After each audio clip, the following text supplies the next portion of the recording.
Hey, welcome back to the channel. I did a little bit of off-screen mining, and as you can see, we got a little lucky. We were very fortunate. After satisfying my initial taste for diamonds, I realized one was not enough for the perilous journey ahead. I would then attempt to increase my small collection, despite the obvious dangers lurking around.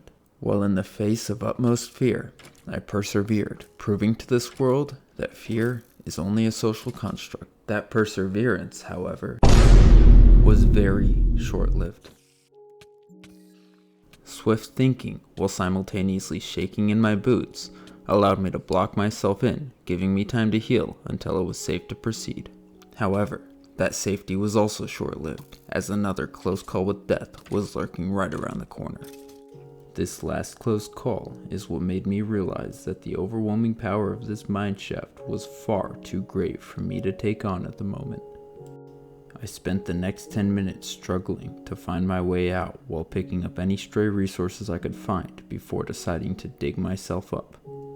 After finding myself in a familiar spot and realizing just how far I had left to go, I had to make quick work of the hostile mobs in the nearby area.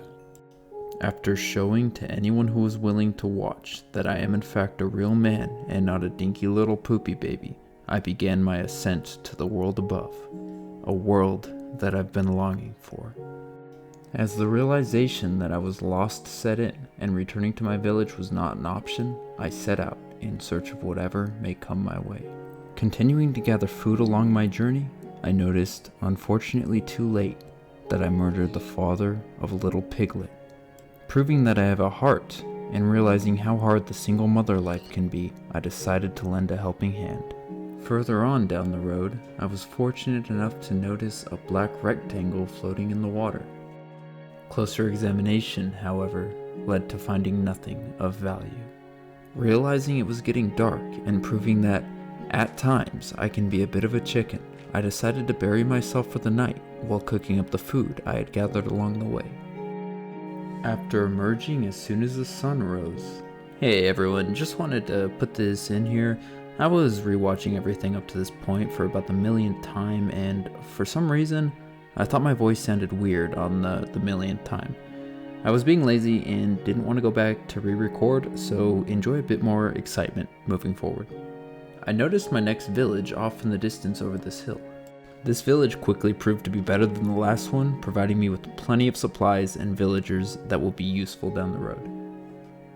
There was even a baby brown sheep, which proves how lucky this village is.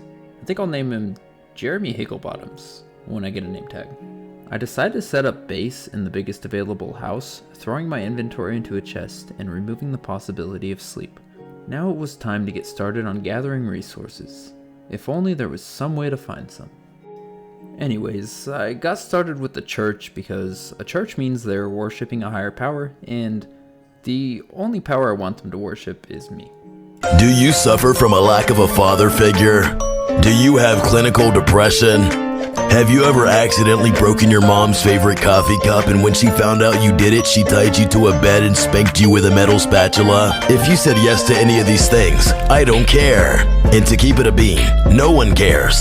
With the church demolished and the resources gathered, my next adventure would be waiting for me. It's just up to me to reach out for it.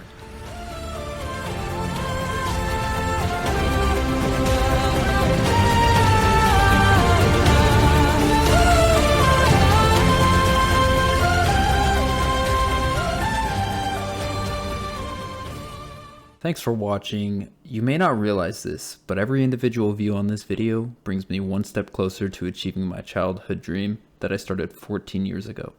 And with that, I implore you to take that final stab at whatever your dream may be. It may not seem like it due to the failure up to this point, but please take one final attempt. Things might turn out differently.